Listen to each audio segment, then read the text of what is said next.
Your Tesla is packed with features you already paid for and almost certainly are not using. Some of them save you real money every single month. Some replace gadgets you might be about to go buy. Some are just genuinely delightful, and they came free with the car you already own. And most owners drive around for years with no idea these are sitting right there, because the car hides everything behind a clean, minimal screen that is almost too good at keeping its secrets. That design is beautiful, but it has a side effect. It buries genuinely useful features so deep that longtime owners, people who have driven these cars for years, routinely stumble onto things they never knew were there. So do not feel bad if some of these are new to you. They are new to almost everyone. So this is your Get Your Money's Worth guide. 9 features you are paying for and not using. The ones that quietly add value, save you cash, or replace things you would otherwise buy. For each one, I will tell you what it does, why it is worth your time, and the kind of place to look to switch it on. By the end of this, you will walk back out to your car and unlock a handful of things you did not know you owned. None of these require buying anything or visiting a service center. Every single one is already in the car, already paid for, waiting behind a menu. Let's get into it. Number 1. The dash cam you already own, so stop buying a separate one. This is the big one because people genuinely go out and spend money on a dash camera when their car already has a better one built in. Your Tesla has cameras all around it, and it can record the road as you drive and everything around the car while it is parked. The only thing standing between you and a full dash cam setup is a simple memory stick plugged into the right port. That is it. No subscription, no extra hardware on your windshield, no wires taped along your headliner. Once it is in, the car records continuously, and you can save a clip the instant something happens, either by tapping the camera icon on screen or, on newer software, just by honking. And here is a recent improvement worth knowing. The car now holds far more footage than it used to, keeping many hours instead of a short loop, so the moment you need is much more likely to still be there. The fix is simple. Put a decent memory stick in your car this week, and you have turned on one of the most valuable features it has, completely free, instead of paying for a worse version at the store. It is worth understanding the two halves of this. While you drive, it is a dash cam, capturing the road in case of an incident. While you are parked, that very same camera system becomes your security recorder.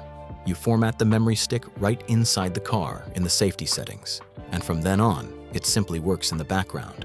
And if you are ever in a collision or a dispute, having your own clear footage of exactly what happened is worth more than almost any accessory you could buy. Number 2. Scheduled departure, which is quietly leaving money on the table every night. If you charge at home and you are not using this, you are very likely overpaying for electricity, possibly by a lot. Here is how it works.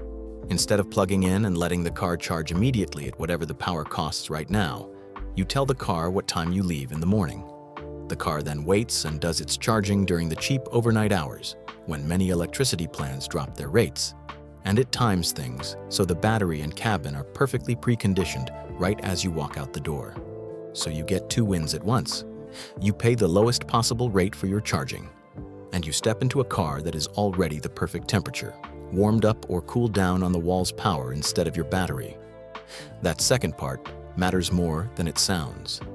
The most expensive moment for your climate system is the first big push to drag a cabin from extreme to comfortable.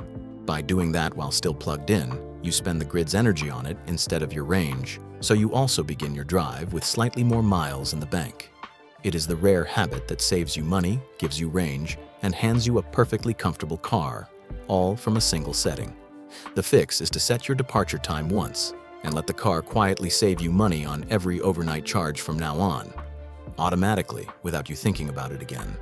And even if your electricity happens to cost the same around the clock, you still win on the comfort and the preconditioning, so there is really no reason not to set it. Number 3. Knowing exactly what you are paying for in your connectivity, so you stop overpaying. This one is about not wasting money. Your car has a monthly connectivity package that many owners pay for without ever checking what is actually in it, and just as importantly, what they already get for free. The free tier covers the essentials most people care about: the core navigation, live traffic-based routing, the trip planner, and seeing which chargers are open. The paid tier, which runs around $10 a month, adds the nice-to-haves: streaming video and music over the car's own connection, satellite view maps, the live camera view of your car from your phone, the in-car browser, and karaoke. It is genuinely worth pulling up the list and reading it line by line because the split surprises people. The thing they assumed they were paying for, the live traffic that reroutes them around a jam, is usually in the free tier. The things in the paid tier are mostly entertainment and convenience. There is also often a cheaper yearly option instead of paying month to month, so if you do want it, you can pay less for the same thing. None of that is essential, and some of it you may never touch.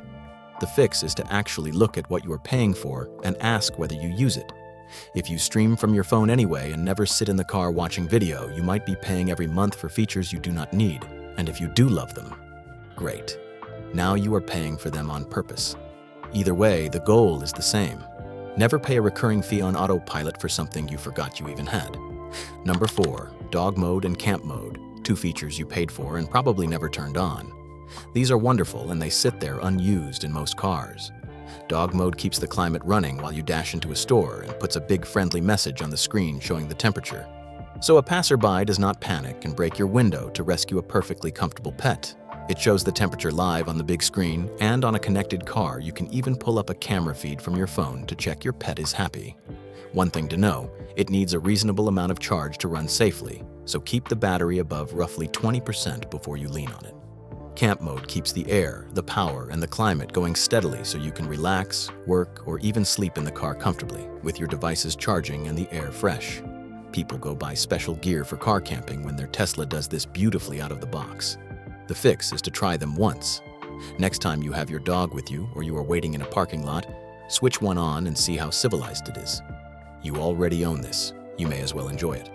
Number 5. Driver profiles, so you stop adjusting your seat every single day. If more than one person drives your car, or even if you just occasionally bump your seat out of position, this one is pure quality of life that you already have. The car can remember each driver's perfect setup, the seat position, the mirrors, the steering wheel, the climate and display preferences, all saved to a named profile. It can even tie itself to whoever's phone is the key and switch automatically. So in a 2-driver household, the car can recognize which of you is walking up and quietly set itself up for that person before you have even closed the door. The seat slides back for the taller one, forward for the shorter one, the mirrors find their angle, and nobody touches a thing. Instead of 2 people in a household fighting the seat back into place twice a day, the car just becomes itself for whoever sits down. The fix is to set up a profile for each driver once, properly, and then never manually drag your seat around again. It is a tiny thing that removes a tiny daily annoyance forever, and it travels with you because the settings live with the profile, not with whoever happened to drive last. Number 6. Your phone as your key, plus the hidden quick controls. A lot of owners still carry the little key card around and tap it to get in, never realizing their phone can do far more. Once you set your phone up as a key, the car simply unlocks as you walk up to it and lets you drive off. No card, no fishing in your pocket. But it goes much further than that.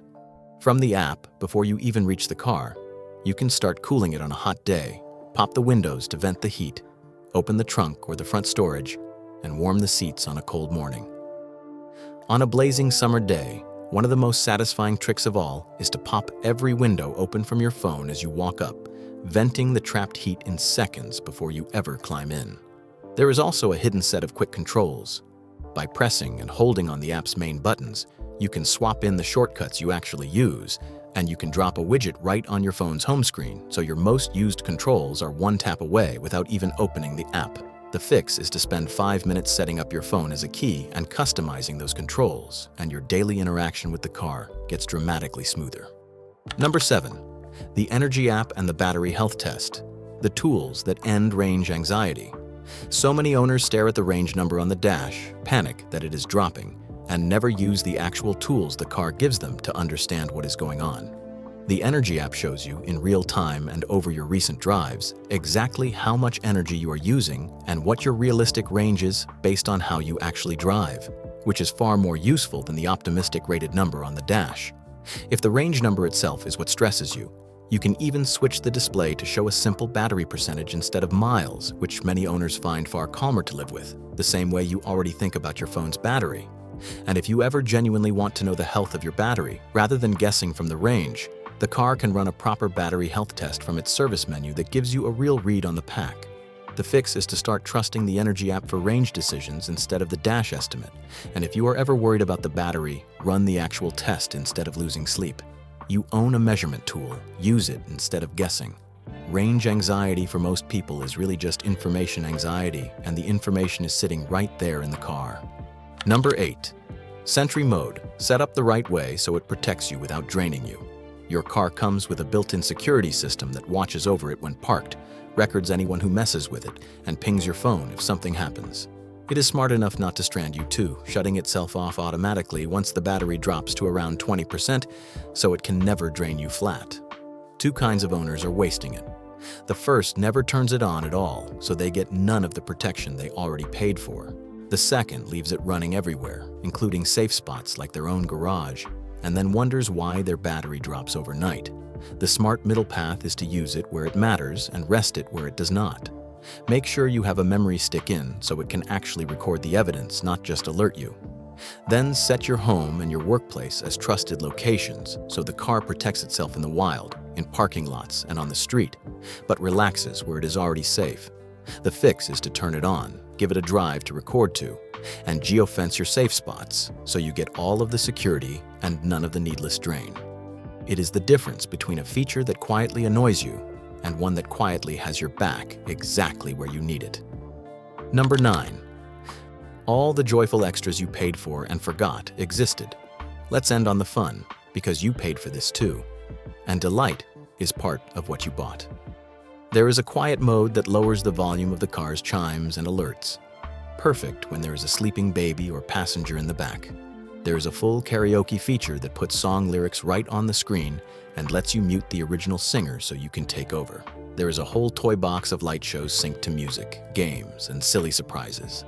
There are custom sounds you can set, and little touches all over the car that exist purely to make you smile. That quiet chime mode even has a nickname owners trade tips about, and the light shows can be synced to music, including custom ones made by other owners that you load from a memory stick. And there is a genuinely useful trick hidden in plain sight. When the car nags you to confirm you are paying attention while using its driver assistance, you can simply nudge one of the scroll wheels on the steering wheel to acknowledge it, instead of tugging the wheel and risking switching the system off. It is a small thing, but once you know it, that little prompt stops being an irritation. The fix here is just to go exploring, open the toy box, poke around the menus, and rediscover that under all the practicality, this car was also built to be fun. These extras will not change your life, but they are part of what you paid for, and they are part of what makes owning one of these feel different from owning an appliance. You paid for that joy. Do not leave it sitting in a menu. So let's bring it all together because the theme is the same across all 9. You are almost certainly driving around right now with features you have already paid for, switched off, and forgotten. Put a memory stick in and switch on the dashcam you already own. Set a departure time and stop overpaying for electricity. Check what is in your connectivity package so you are not paying for things you never use. Turn on dog mode and camp mode and actually enjoy them. Save a driver profile and never fight your seat again. Set up your phone as a key and customize your quick controls. Trust the Energy app and the battery test instead of guessing. Set up Sentry the smart way, protected but not drained. And go play in the toy box, because the joy came included. Here is what I really want you to take away.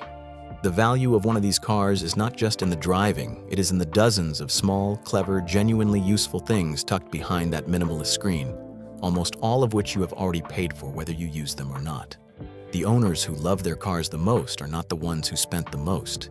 They are the ones who actually went looking, found these features, and folded them into their daily life so the car kept getting better the longer they owned it. So this week, go out to your car and turn on just 2 or 3 of these. Pick the ones that fit your life, the money savers if you charge at home, the dashcam if you commute, the comfort features if you have a dog or a long wait in your day. That is money and delight you already own, just waiting for you to claim it.